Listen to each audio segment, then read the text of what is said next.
ಬಹಳ ಹಿಂದೆ ರಜಪೂತಾನದ ಒಂದು ನಗರದಲ್ಲಿ ಒಬ್ಬ ರಾಜ ವಾಸಿಸುತ್ತಿದ್ದನು. ಅವನು ತುಂಬ ದಯಾಳು ಮತ್ತು ನ್ಯಾಯಯುತ. ಅವನ ಆಳ್ವಿಕೆಯಲ್ಲಿ ಜನರು ತುಂಬ ಸಂತೋಷವಾಗಿದ್ದರು. ಸಿಂಹಗಳು ಮತ್ತು ಮೇಕೆಗಳು ಒಟ್ಟಿಗೆ ನೀರು ಕುಡಿಯುತ್ತಿದ್ದವು. ಎಲ್ಲೆಡೆ ಶಾಂತಿ ಆವರಿಸಿತ್ತು. ರಾಜನಿಗೆ ಒಬ್ಬನೇ ಮಗನಿದ್ದನು. ಅವನ ಹೆಸರು ರಾಜಕುಮಾರ. ಅವನು ತುಂಬ ಬುದ್ಧಿವಂತ, ಉದಾತ್ತ ಮತ್ತು ಎಲ್ಲದರಲ್ಲೂ ನಿಪುಣನಾಗಿದ್ದನು. ಆದರೆ ಅತಿಯಾದ ಮುದ್ದು ಅವನನ್ನು ಹಠಮಾರಿಯನ್ನಾಗಿ ಮಾಡಿತ್ತು. ಅವನು ತಾನು ಅಂದುಕೊಂಡಿದ್ದನ್ನು ಸಾಧಿಸುವವರೆಗೆ ವಿಶ್ರಾಂತಿ ಪಡೆಯುತ್ತಿರಲಿಲ್ಲ. ಒಂದು ದಿನ ರಾಜಕುಮಾರ ಬೇಟೆಯಿಂದ ಹಿಂತಿರುಗುತ್ತಿದ್ದನು. ಸೈನಿಕರು ಮತ್ತು ಇತರ ಬೇಟೆಗಾರರು ಅವರ ಹಿಂದೆ ಉಳಿದಿದ್ದರು. ರಾಜಕುಮಾರನು ತನ್ನ ಕುದುರೆಯನ್ನು ಬಹಳ ಮುಂದೆ ಸವಾರಿ ಮಾಡಿದನು. ಅವನಿಗೆ ತುಂಬ ಬಾಯಾರಿಕೆಯಾಗಿತ್ತು. ಸುತ್ತಲೂ ನೋಡಿದಾಗ ಅದು ಧೋಬಿಯವರ ನೆರೆಹೊರೆ ಎಂದು ಅರಿತುಕೊಂಡನು. ಎಲ್ಲೆಡೆ ಬಟ್ಟೆಗಳನ್ನು ತೊಳೆದು ಒಣಗಿಸಲಾಗಿತ್ತು. ಇದ್ದಕ್ಕಿದ್ದಂತೆ ರಾಜಕುಮಾರನ ಕಣ್ಣುಗಳು ಒಂದು ಮನೆಯ ಮೇಲೆ ಬಿದ್ದವು.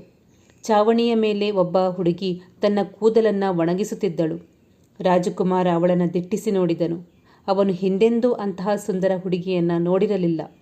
ಚಂದ್ರನಂತೆ ಅವಳ ಮುಖವು ಉದ್ದನೆಯ ಕಪ್ಪು ಕೂದಲಿನ ಹಿಂದೆ ಹೊಳೆಯುತ್ತಿರುವಂತೆ ತೋರುತ್ತಿತ್ತು. ಹುಡುಗಿಯ ನೋಟವು ರಾಜಕುಮಾರನನ್ನು ಸೆಳೆಯಿತು. ಅವಳು ತಕ್ಷಣ ತನ್ನ ದುಪ್ಪಟ್ಟದಿಂದ ತನ್ನನ್ನು ಮುಚ್ಚಿಕೊಂಡು ಕೆಳಗೆ ಇಳಿದಳು. ಅಷ್ಟರಲ್ಲಿ ಸಹಚರರು ಮತ್ತು ಸೇವಕರು ಬಂದರು ಮತ್ತು ರಾಜಕುಮಾರ ಅರಮನೆಗೆ ಹಿಂತಿರುಗಬೇಕಾಯಿತು. ಅವನ ಕಣ್ಣುಗಳು ಆ ಸುಂದರ ಮುಖದ ಮೇಲೆ ನೆಟ್ಟಿದ್ದವು. ಅವನು ತನ್ನ ಆತ್ಮೀಯ ಸೇವಕರನ್ನು ಕರೆದು ವಿಷಯವನ್ನು ತಿಳಿಸಿ ತನಿಖೆ ಮಾಡಲು ಕಳುಹಿಸಿದನು ಮತ್ತು ಅವರು ಅದು ಧೋಬಿಯವರ ಮನೆ ಮತ್ತು ಅವಳು ಅವನ ಮಗಳು ಎಂದು ಕಂಡುಹಿಡಿದರು. ರಾಜಕುಮಾರ ತನಗೆ ಅದೇ ಹುಡುಗಿ ಬೇಕೆಂದು ಹಠ ಮಾಡಿದನು. ಕೋಪದಿಂದ ಹಾಸಿಗೆಯ ಮೇಲೆ ಬಿದ್ದನು. ಅದೇ ಹುಡುಗಿಯನ್ನು ಮದುವೆಯಾಗುತ್ತೇನೆ, ಇಲ್ಲ ಆತ್ಮಹತ್ಯೆ ಮಾಡಿಕೊಳ್ಳುತ್ತೇನೆ ಎಂದು ಪ್ರತಿಜ್ಞೆ ಮಾಡಿದನು. 3 ವಾರಗಳು ಕಳೆದವು. ರಾಜನಿಗೆ ಇದು ತಿಳಿದಾಗ ಅವನು ತೀವ್ರವಾಗಿ ಬೇಸರ ವ್ಯಕ್ತಪಡಿಸಿದನು. ರಾಜಕುಮಾರನ ಹಠಮಾರಿತನದ ಅರಿವಿತ್ತು. ಅವನು ಗ್ರಾಮದ ಮುಖ್ಯಸ್ಥನನ್ನು ಕರೆದು ಅವನೊಂದಿಗೆ ಸಮಾಲೋಚಿಸಿದನು. ಮುಖ್ಯಸ್ಥನು ಬುದ್ಧಿವಂತ, ನಿಷ್ಠಾವಂತ ಮತ್ತು ಅನುಭವಿ ವ್ಯಕ್ತಿ. ಅವನು ಸಲಹೆ ನೀಡಿದನು. ಈಗ ಅವನನ್ನು ತಡೆಯುವುದು ಸರಿಯಲ್ಲ. ರಾಜಕುಮಾರನು ತನ್ನ ಇಚ್ಛೆಯಂತೆ ಮಾಡಲಿ. ಅವನು ಯುವಕ, ಹಠಮಾರಿ. ಅವನು ಧೋಬಿಯವನ ಮಗಳ ಜೊತೆ 2 ದಿನ ಕಳೆದರೆ ಅವನಿಗೆ ಬುದ್ಧಿ ಬರುತ್ತದೆ. ಆಗ ನೀವು ನಿಮ್ಮ ಆಯ್ಕೆಯ ರಾಜಕುಮಾರಿಯನ್ನು ಮದುವೆ ಮಾಡಿಸಬಹುದು. ಹೇಗಿದ್ದರೂ ರಾಜರಿಗೆ ಅನೇಕ ರಾಣಿಯರು ಇದ್ದೇ ಇರುತ್ತಾರೆ. ಅವಳನ್ನು ಒಂದು ಕಡೆಯಲ್ಲಿ ಇಟ್ಟರಾಯಿತು ಬಿಡಿ ಎಂದನು. ರಾಜನು ಇದನ್ನು ಅರ್ಥ ಮಾಡಿಕೊಂಡನು. ಅವನು ರಾಜಕುಮಾರನನ್ನು ಕರೆದು, ನಿಮ್ಮ ಒತ್ತಾಯ ಮತ್ತು ಬಯಕೆಯ ಮೇರೆಗೆ ನಾವು ನಿಮಗೆ ಅನುಮತಿ ನೀಡುತ್ತೇವೆ. ನೀವು ಆ ಹುಡುಗಿಯನ್ನು ಮದುವೆಯಾಗಬಹುದು ಎಂದು ಹೇಳಿದನು. ರಾಜ ಧೋಬಿಯವನನ್ನು ಮತ್ತು ಅವನ ಹೆಂಡತಿಯನ್ನು ಕರೆದನು. ರಾಜಕುಮಾರನು ತಮ್ಮನ್ನು ಕರೆದಿದ್ದಕ್ಕೆ ಏನಾಯಿತು ಎಂದು ಆಶ್ಚರ್ಯಪಡುತ್ತಾ ಅವರು ಭಯದಿಂದ ನಡುಗುತ್ತಾ ಬಂದರು. ರಾಜಕುಮಾರನು ಅವರಿಗೆ, ನಾವು ನಿಮ್ಮ ಮಗಳನ್ನು ಮದುವೆಯಾಗಲು ಬಯಸುತ್ತೇವೆ. ತಕ್ಷಣ ಸಿದ್ಧತೆಗಳನ್ನು ಮಾಡಿ ಎಂದು ಹೇಳಿದನು. ರಾಜಕುಮಾರನು ಧೋಬಿಯವನ ಮತ್ತು ಅವನ ಹೆಂಡತಿ ತಮಗೆ ತೋರಿದ ಗೌರವಕ್ಕೆ ತುಂಬ ಸಂತೋಷಪಟ್ಟು ತನ್ನ ಪಾದಗಳಲ್ಲಿ ಎರಗಿ ತಮ್ಮ ಮಗಳನ್ನು ಮದುವೆ ಮಾಡಿಕೊಡಲು ಒಪ್ಪಿಕೊಳ್ಳುತ್ತಾರೆಂದು ಭಾವಿಸಿದ್ದನು. ಆದರೆ ಹಾಗಾಗಲಿಲ್ಲ. ಬದಲಾಗಿ ಅವರು ಆಲೋಚನೆಯಲ್ಲಿ ಮುಳುಗಿದ್ದರು. ನೀವು ಅಂತಹ ಯೋಜನೆಯನ್ನು ಹೊಂದಿರುವುದು ನಮ್ಮ ಅದೃಷ್ಟ. ಆದರೆ ನಾವು ಮಗಳನ್ನು ಕೇಳಿ ಉತ್ತರಿಸುತ್ತೇವೆ ಎಂದರು. ಇದನ್ನು ಕೇಳಿದ ರಾಜಕುಮಾರ ಕೋಪಗೊಂಡ. ಅವನ ರಾಜ್ಯದ ಈ ಸಾಮಾನ್ಯ ಬಟ್ಟೆ ಒಗೆಯುವವನು ತನ್ನ ಮಗಳನ್ನು ಕೇಳಿ ಅವನಿಗೆ ಹೇಳುವುದಾಗಿ ಹೇಳುತ್ತಿದ್ದಾನೆ ಎಂದು ಅಂದುಕೊಂಡನು. ಆದರೆ ಅದು ಅವನ ಹೃದಯದ ವಿಷಯವಾಗಿತ್ತು. ಅವನು ಅವಳನ್ನು ಆಳವಾಗಿ ಪ್ರೀತಿಸುತ್ತಿದ್ದನು. ಆದ್ದರಿಂದ ಅವನು ಧೋಬಿಯವನ ಮಾತುಗಳನ್ನು ಸಹಿಸಿಕೊಂಡನು. ಅವನು ಧೋಬಿಯವನಿಗೆ ಸ್ಪಷ್ಟವಾಗಿ ಹೇಳಿದನು, ನನಗೆ ನಿರಾಕರಣೆ ಅಭ್ಯಾಸವಿಲ್ಲ. ನೀನು ನಿರಾಕರಿಸಿದರೆ ನಿನ್ನ ಇಡೀ ಕುಟುಂಬವನ್ನು ಜೈಲಿಗೆ ಹಾಕುತ್ತೇನೆ ಎಂದನು. ಧೋಬಿಯವನು ಮತ್ತು ಅವನ ಹೆಂಡತಿ ಬಂದಂತೆಯೇ ನಡುಗುತ್ತಾ ಹೊರಟು ಹೋದರು. ಮನೆಗೆ ತಲುಪಿದ ನಂತರ ಅವರು ತಮ್ಮ ಮಗಳಿಗೆ, ರಾಜಕುಮಾರ ನಿನ್ನನ್ನು ಮದುವೆಯಾಗಲು ಬಯಸುತ್ತಾನೆ. ನೀನು ನಿರಾಕರಿಸಿದರೆ ನಾವು ನಮ್ಮ ಪ್ರಾಣವನ್ನು ಕಳೆದುಕೊಳ್ಳುತ್ತೇವೆ ಎಂದು ಹೇಳಿದರು. ಹುಡುಗಿ ಹೇಳಿದಳು, ಸರಿ, ನಾನು ಒಪ್ಪುತ್ತೇನೆ. ಆದರೆ ನನಗೆ 4 ಷರತ್ತುಗಳಿವೆ ಎಂದು ರಾಜಕುಮಾರನಿಗೆ ಹೇಳು. ಅವನು ಸ್ವತಃ ಬಂದು ಅವುಗಳನ್ನು ಕೇಳಬೇಕು. ಅವನು ಒಪ್ಪಿದರೆ ಸರಿ ಎಂದಳು. ಮರುದಿನ ಧೋಬಿಯವನು ರಾಜಕುಮಾರನ ಅರಮನೆಗೆ ಹೋಗಿ ಹುಡುಗಿಯ ಸಂದೇಶವನ್ನು ತಲುಪಿಸಿದನು. ರಾಜಕುಮಾರ ಕೋಪದಿಂದ ತನ್ನ ಶಿರಚ್ಛೇದ ಮಾಡಬಹುದೆಂದು ಅವನು ಹೆದರುತ್ತಿದ್ದನು. ಧೋಬಿಯವನ ಮಗಳು ರಾಜಕುಮಾರನಿಗೆ ಷರತ್ತುಗಳನ್ನು ಮುಂದಿಡುವ ಧೈರ್ಯವನ್ನು ಹೊಂದಿದ್ದಾಳೆ ಎಂದು ಮೊದಲಿಗೆ ರಾಜಕುಮಾರನು ಕೋಪಗೊಂಡನು. ಧೋಬಿಯವನನ್ನು ತನ್ನ ಕತ್ತಿಯಿಂದ ಕೊಲ್ಲಬೇಕೆಂದವನಿಗೆ ಅನಿಸಿತು. ಆದರೆ ಅವನು ಪ್ರೀತಿಯಲ್ಲಿ ಬಿದ್ದಿದ್ದನು. ಎರಡನೆಯದಾಗಿ ಧೋಬಿಯವನ ಮಗಳು ಯಾವ ಷರತ್ತುಗಳನ್ನು ವಿಧಿಸುತ್ತಾಳೆಂದು ನೋಡಲು ಅವನಿಗೆ ಕುತೂಹಲವಿತ್ತು. ರಾಜಕುಮಾರ ತಕ್ಷಣ ಅವಳ ಮನೆಗೆ ತಲುಪಿದನು. ಅದು 2 ಕೋಣೆಗಳ ಮನೆ. ಧೋಬಿಯವನು, ಅವನ ತಾಯಿ ಮತ್ತು ಅವನ ಹೆಂಡತಿ ಕೆಳಗೆ ವಾಸಿಸುತ್ತಿದ್ದಳು ಮತ್ತು ಹುಡುಗಿ ಮೇಲೆ ವಾಸಿಸುತ್ತಿದ್ದಳು. ರಾಜಕುಮಾರ ಬಂದಾಗ ಹುಡುಗಿ ಕೋಣೆಯಲ್ಲಿ ಕುಳಿತು ಒಂದು ಬದಿಗೆ ಪರದೆ ಹಾಕಿ ಒಳಗಿನಿಂದ, ನನ್ನ 4 ಷರತ್ತುಗಳಿಗೆ ನೀವು ಒಪ್ಪಿದರೆ ನಾನು ನಿಮ್ಮನ್ನು ಮದುವೆಯಾಗಲು ಸಿದ್ಧನಿದ್ದೇನೆ. ಮೊದಲ ಷರತ್ತು, ನಾನು ನಿಮ್ಮ ಅರಮನೆಯಲ್ಲಿ ರಾತ್ರಿ ಕಳೆಯುವುದಿಲ್ಲ. ನಾನು ಬೆಳಿಗ್ಗೆ ಬಂದು ಸಂಜೆ ಮನೆಗೆ ಹಿಂತಿರುಗುತ್ತೇನೆ. ರಾಜಕುಮಾರ ಯೋಚಿಸಿದನು, ಇದು ಏನು, ಎಂತಹ ವಿಚಿತ್ರ ಸ್ಥಿತಿ. ಆದರೆ ನಂತರ ಅವನಿಗೆ ಅರಿವಾಯಿತು, ಇವು ಕೇವಲ ಮಾತುಗಳು. ಮದುವೆಯಾದ ನಂತರ ಅರಮನೆಯನ್ನು ಬಿಟ್ಟು ಗುಡಿಸಲಿಗೆ ಯಾರು ಹಿಂತಿರುಗುತ್ತಾರೆ?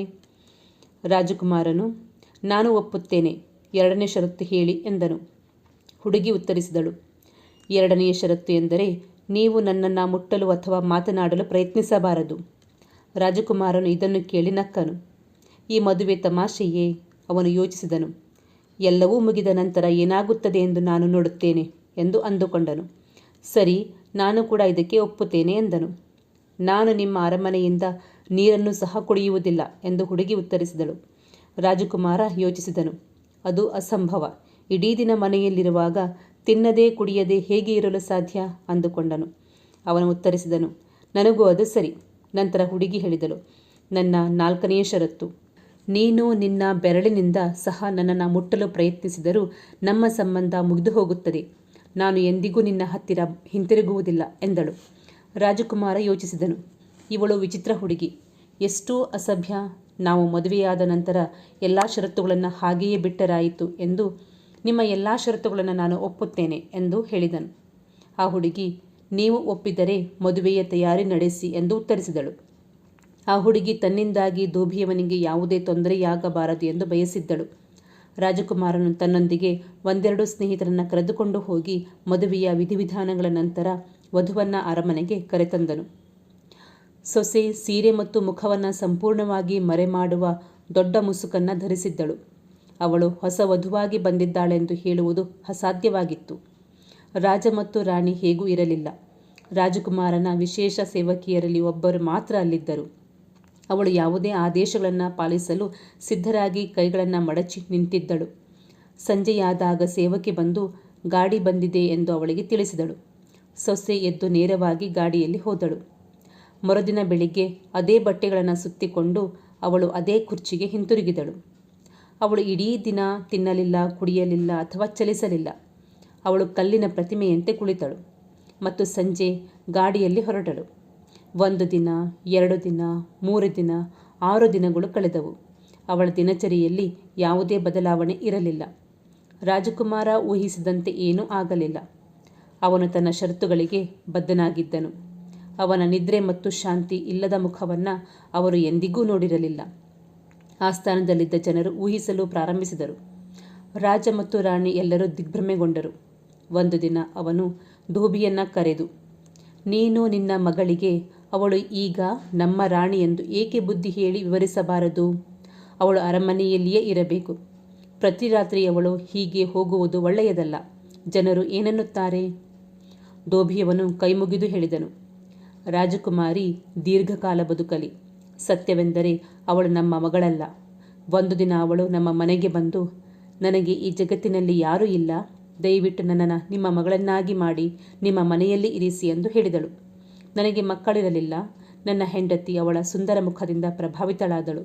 ನಾವು ಅವಳನ್ನು ಮನೆಯಲ್ಲಿಯೇ ಇರಿಸಿಕೊಂಡೆವು. ಅವಳು ನಮ್ಮ ಮನೆಯ ಮೇಲಿನ ಮಹಡಿಯಲ್ಲಿ ವಾಸಿಸುತ್ತಿದ್ದಳು. ಅದರ ನಂತರ ಅವಳು ನಮ್ಮೊಂದಿಗೆ ಯಾವುದೇ ಸಂಪರ್ಕವನ್ನು ಹೊಂದಿರಲಿಲ್ಲ. ಅವಳು ಎಲ್ಲಿ ತಿನ್ನುತ್ತಾಳೆ ಅಥವಾ ಕುಡಿಯುತ್ತಾಳೆ, ಅವಳು ಏನು ಮಾಡುತ್ತಾಳೆ ನಮಗೆ ಏನೂ ತಿಳಿದಿಲ್ಲ. ಕೆಲವೊಮ್ಮೆ ಅವಳು ಬಂದು ನನ್ನ ಹೆಂಡತಿಯೊಂದಿಗೆ ಕುಳಿತುಕೊಳ್ಳುತ್ತಾಳೆ. ಅವಳನ್ನು ಅಮ್ಮ ಎಂದು ಕರೆಯುತ್ತಾಳೆ. ಬಡ ಹುಡುಗಿ, ಇದರಿಂದ ಸಂತೋಷಪಡುತ್ತಾಳೆ. ಅವಳು ನಮ್ಮನ್ನು ಪ್ರಮಾಣ ಮಾಡುವಂತೆ ಮಾಡಿದಳು. ಆದ್ದರಿಂದ ನಾವು ಮೌನವಾಗಿದ್ದೆವು. ಅವಳು ಹೇಳಿದಂತೆ ನಾವು ಮಾಡಿದೆವು. ರಾಜಕುಮಾರ, ನಮಗೆ ಅವಳ ಮೇಲೆ ಯಾವುದೇ ಅಧಿಕಾರವಿಲ್ಲ. ದಯವಿಟ್ಟು ನಮ್ಮ ಜೀವಗಳನ್ನು ಉಳಿಸಿ ಎಂದು ಧೋಬಿಯವನು ಹೊರಟು ಹೋದನು. ಮತ್ತು ರಾಜಕುಮಾರ ವಿಚಿತ್ರ ಆಲೋಚನೆಯಲ್ಲಿ ಕಳೆದು ಹೋದನು. ಏನು ಮಾಡಬೇಕು? ಅವನ ಮನಸ್ಸು ಹತಾಶೆಯಿಂದ ತುಂಬಿತ್ತು. ಕೊನೆಗೆ ಒಂದು ದಿನ ಯಾರಿಗೂ ಹೇಳದೆ ಅವನು ಅರಮನೆಯಿಂದ ಹೊರಟು ಹೋದನು. ಅವನು ತನ್ನ ವಿಶ್ವಾಸಾರ್ಹ ಸೇವಕಿಗೆ ತಾನು ಹೊರಡುತ್ತಿದ್ದೇನೆ ಎಂದು ಹೇಳಿದನು. ಅವನು ತಾನು ಎಲ್ಲಿ ಮತ್ತು ಯಾವಾಗ ಹಿಂತಿರುಗುತ್ತಾನೆಂದು ಅವನಿಗೆ ತಿಳಿದಿರಲಿಲ್ಲ. ಯಾರಾದರೂ ನನ್ನ ಬಗ್ಗೆ ಕೇಳಿದರೆ ಅವರು ಪ್ರವಾಸದಲ್ಲಿದ್ದಾರೆ ಮತ್ತು ಚೆನ್ನಾಗಿದ್ದಾರೆ ಎಂದು ಹೇಳಿ ಎಂದನು. ರಾಜಕುಮಾರನ ಸ್ಥಿತಿಯಿಂದ ಸೇವಕಿಯ ಹೃದಯವು ಮರುಗಿತು. ಅವಳು ಕೂಡ ಅದು ಒಳ್ಳೆಯದಕ್ಕಾಗಿ ಎಂದು ಭಾವಿಸಿದಳು. ಅವನು ಕೆಲವು ದಿನಗಳ ಕಾಲ ಈ ಸ್ಥಳದಿಂದ ದೂರ ಇರಲಿ ಎಂದುಕೊಂಡಳು. ರಾಜಕುಮಾರನ ಮನಸ್ಸು ಲೌಕಿಕ ಚಿಂತನೆಗಳಿಂದ ಮುಕ್ತವಾಗಿತ್ತು. ಅವನು ಹಿಮಾಲಯ ಪರ್ವತಕ್ಕೆ ಹೊರಟನು. ಅವನು ತಿಂಗಳುಗಟ್ಟಲೆ ಅಲೆದಾಡಿದನು. ಒಂದು ರಾತ್ರಿ ಹಿಮದಿಂದ ಆವೃತವಾದ ಬೆಟ್ಟದ ಮೇಲೆ ರಾತ್ರಿ ಕಳೆಯಲು ಒಂದು ಗುಹೆಯನ್ನು ಹುಡುಕುತ್ತಿದ್ದಾಗ ಅವನು ಒಂದರಲ್ಲಿ ಬೆಳಕನ್ನು ಕಂಡನು. ಅವನು ಭಯದಿಂದ ಒಳಗೆ ಪ್ರವೇಶಿಸಿದಾಗ ಒಬ್ಬ ವೃದ್ಧನು ಪ್ರಾರ್ಥಿಸುತ್ತಿರುವುದನ್ನು ಕಂಡನು. ಅವನ ಕಣ್ಣುಗಳು ಮುಚ್ಚಲ್ಪಟ್ಟಿದ್ದವು. ಅವನ ಗಡ್ಡ ಮತ್ತು ಕೂದಲು ಮಿತಿಮೀರಿ ಬೆಳೆದಿತ್ತು. ಧೂಳು ಅವನ ಇಡೀ ದೇಹವನ್ನು, ಅವನ ರೆಪ್ಪೆಗೂದಲನ್ನು ಸಹ ಆವರಿಸಿತ್ತು. ಒಂದು ದೀಪವು ಉರಿಯುತ್ತಿತ್ತು, 1 ಗಜ ಉದ್ದ ಮತ್ತು 1 ಗಜ ಉಳಿದಿದ್ದ ಬತ್ತಿಯೊಂದಿಗೆ.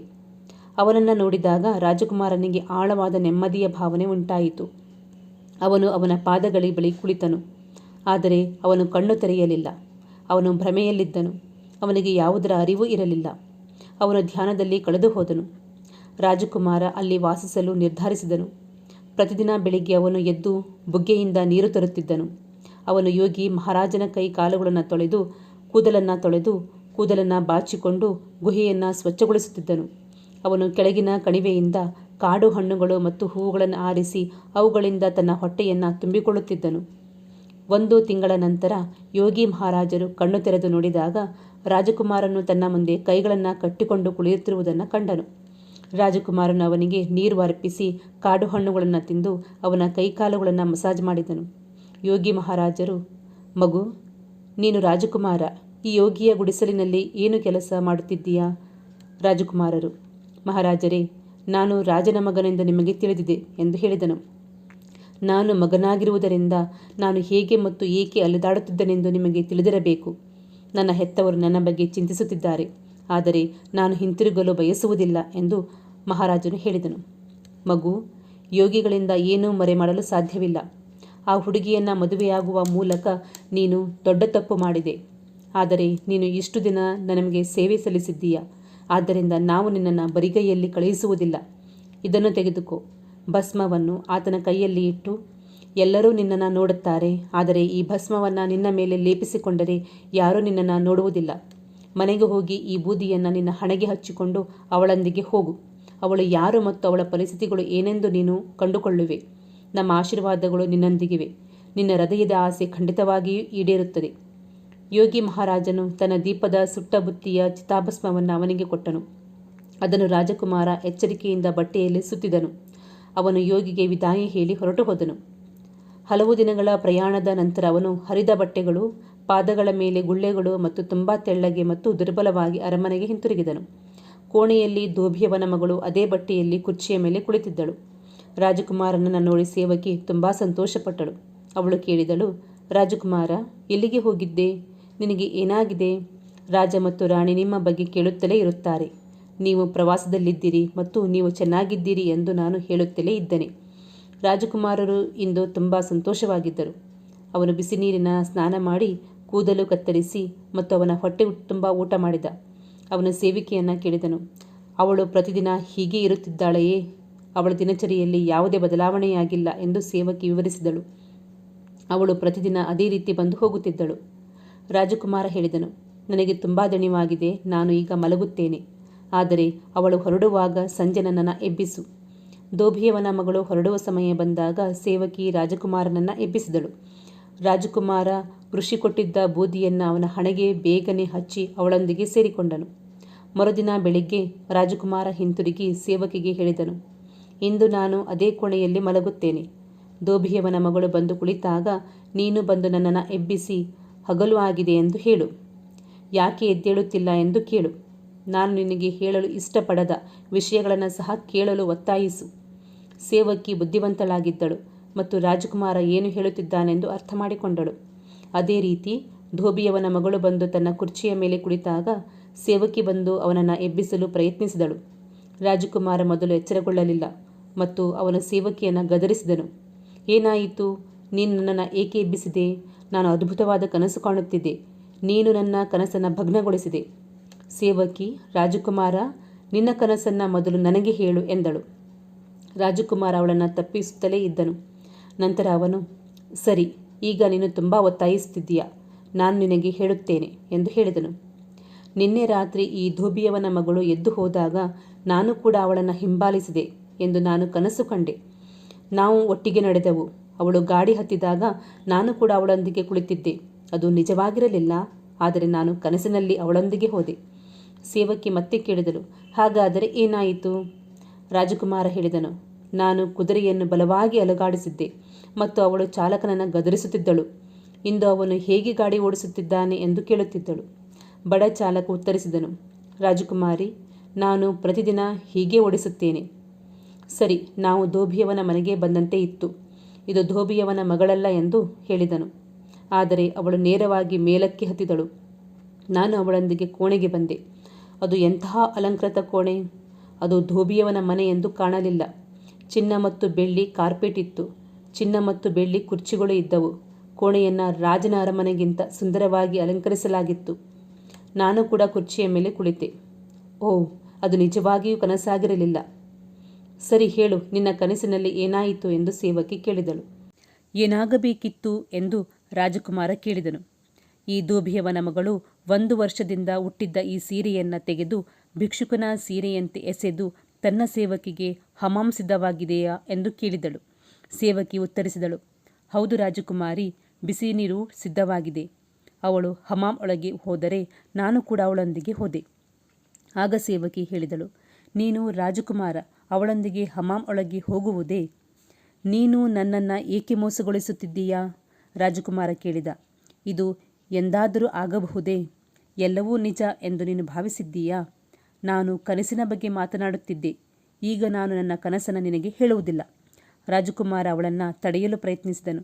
ಆದರೆ ಸೇವಕಿ ಅವನ ಕಿವಿಗಳನ್ನು ಹಿಡಿದು, ರಾಜಕುಮಾರ, ಹೇಳು, ನಾನು ಇನ್ನು ಮುಂದೆ ನಿನಗೆ ಏನೂ ಕೇಳುವುದಿಲ್ಲ ಎಂದಳು. ರಾಜಕುಮಾರ ಮಧ್ಯಪ್ರವೇಶಿಸಿ, ಅಷ್ಟೇ, ಅವಳು ಸ್ನಾನ ಮಾಡಲು ಪ್ರಾರಂಭಿಸಿದಳು. ನಾನು ಯೋಚಿಸಿದೆ, ಸರಿ, ನಾನು ಬಹಳ ದಿನಗಳಿಂದ ಚೆನ್ನಾಗಿ ಸ್ನಾನ ಮಾಡಿಲ್ಲ, ನಾನು ಕೂಡ ಸ್ನಾನ ಮಾಡುತ್ತೇನೆ ಎಂದು. ಅವಳು 1 ಬಟ್ಟಲನ್ನು ನೀರನ್ನು ಬಳಸಿದರೆ ನಾನು 4 ಬಟ್ಟಲುಗಳನ್ನು ಬಳಸುತ್ತಿದ್ದೆ. ನೀರು ಖಾಲಿಯಾಗುವ ಮೊದಲು ಅವಳು ತನ್ನ ದೇಹವನ್ನು ಸೋಪ್ ಕೂಡ ಮಾಡಿರಲಿಲ್ಲ. ಅವಳು ತನ್ನ ಸೇವಕಿಯನ್ನು ಕರೆದಳು. ಇಂದು ಇಷ್ಟು ಕಡಿಮೆ ನೀರು ಏಕೆ? ಸೇವಕಿ ಹೇಳಿದಳು, ರಾಜಕುಮಾರಿ, ನಾನು ಪ್ರತಿದಿನ ಮಾಡುವಷ್ಟು ನೀರನ್ನು ಇಟ್ಟುಕೊಂಡಿದ್ದೇನೆ. ಕಡಿಮೆಯಾಗಿದ್ದರೆ ದಯವಿಟ್ಟು ಇನ್ನೂ ಸ್ವಲ್ಪ ತೆಗೆದುಕೊಳ್ಳಿ. ಅವಳು ಇನ್ನೊಂದು ಬಕೆಟ್ ತಂದಳು. ನಾನು ಅದನ್ನು ಮುಗಿಸಿದೆ. ನಂತರ 3ನೇ ಬಾರಿ ನೀರಿಗಾಗಿ ಕರೆದಳು. ಅವಳು ಹೇಗೋ ಸ್ನಾನಗೃಹದಿಂದ ಹೊರಬರುತ್ತಿದ್ದಂತೆ ಅವಳು ಸೇವಕಿಯನ್ನು ಕರೆದಳು. ತಕ್ಷಣ ಊಟ ಬಡಿಸಿ, ನನಗೆ ತುಂಬ ಹಸಿವಾಗಿದೆ. ನಾನು ಇಡೀ ದಿನ ಹಸಿವಿನಿಂದ ಮತ್ತು ಬಾಯಾರಿಕೆಯಿಂದ ಕುಳಿತುಕೊಳ್ಳಬೇಕು. ಸೇವಕಿ ಟೆರೆಸ್ಗೆ ಹೋಗಿ ಆಕಾಶದತ್ತ ಮುಖ ಮಾಡಿ ನಿಂತಳು. ಆಕಾಶದಿಂದ ಒಂದು ತಟ್ಟೆ ಇಳಿದು ಬಂದಿತು. ಪ್ರಪಂಚದಾದ್ಯಂತ ರುಚಿಕರವಾದ ಭಕ್ಷ್ಯಗಳಿಂದ ತುಂಬಿತ್ತು. ಚಿನ್ನ ಮತ್ತು ಬೆಳ್ಳಿ ಪಾತ್ರೆಗಳಲ್ಲಿ ಇಡಲಾಗಿತ್ತು.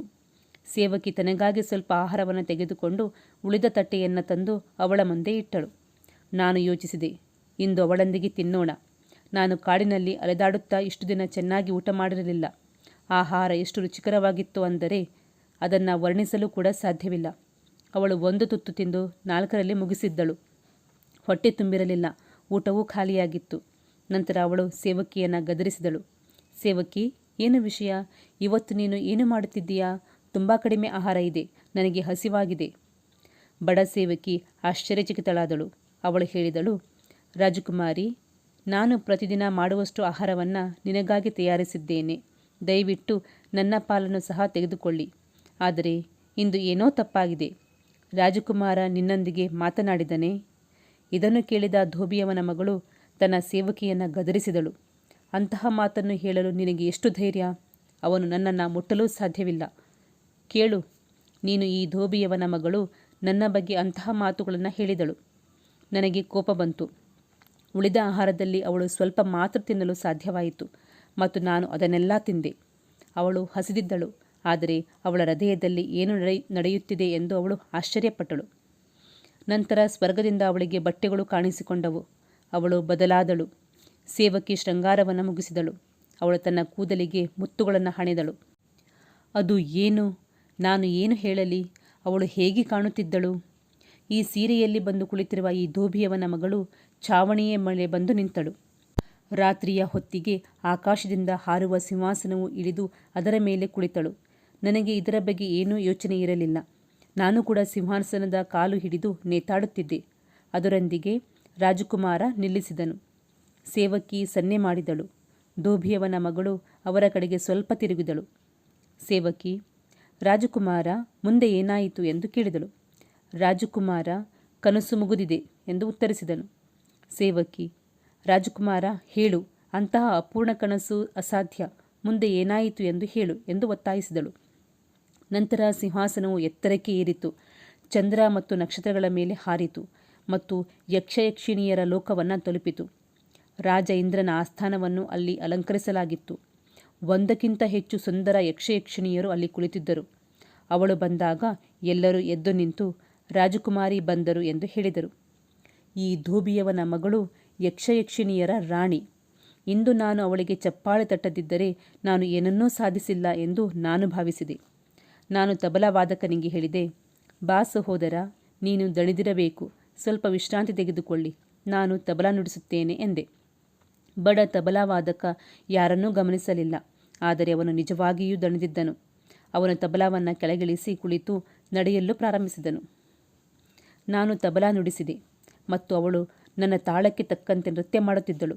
ಅದ್ಭುತ ವಾತಾವರಣವನ್ನು ಸೃಷ್ಟಿಸಿದಳು. ಸಂತೋಷದಿಂದ ರಾಜ ಇಂದ್ರನು ಅವಳಿಗೆ ತನ್ನ ರೇಷ್ಮೆ ಕರವಸ್ತ್ರವನ್ನು ಬಹುಮಾನವಾಗಿ ನೀಡಿದನು. ಅವಳು ಕೆಳಗೆ ಬಾಗಿ ಕರವಸ್ತ್ರವನ್ನು ತೆಗೆದುಕೊಂಡು ಅದನ್ನು ಎಲ್ಲರಿಗೂ ತೋರಿಸಿದಳು ಮತ್ತು ತಬಲಾ ವಾದಕನ ಕಡೆಗೆ ನಡೆದಳು. ನಾನು ಬೇಗನೆ ಅದನ್ನು ತೆಗೆದುಕೊಂಡು ನನ್ನ ಜೇಬಿನಲ್ಲಿ ಹಾಕಿಕೊಂಡೆ. ಹೀಗೆ ಹೇಳುತ್ತಾ ರಾಜಕುಮಾರ ಸ್ವಲ್ಪ ನಿಲ್ಲಿಸಿದನು. ಧೋಬಿಯವನ ಮಗಳು ಈಗ ಸಂಪೂರ್ಣವಾಗಿ ಅವನ ಕಡೆಗೆ ತಿರುಗಿದ್ದಳು. ರಾಜಕುಮಾರ, ನಾವು ಆ ಕರವಸ್ತ್ರವನ್ನು ನೋಡೋಣ, ಹೇಗಿದೆ? ರಾಜಕುಮಾರ ಹೇಳಿದ. ಅದು ಕನಸಾಗಿತ್ತು.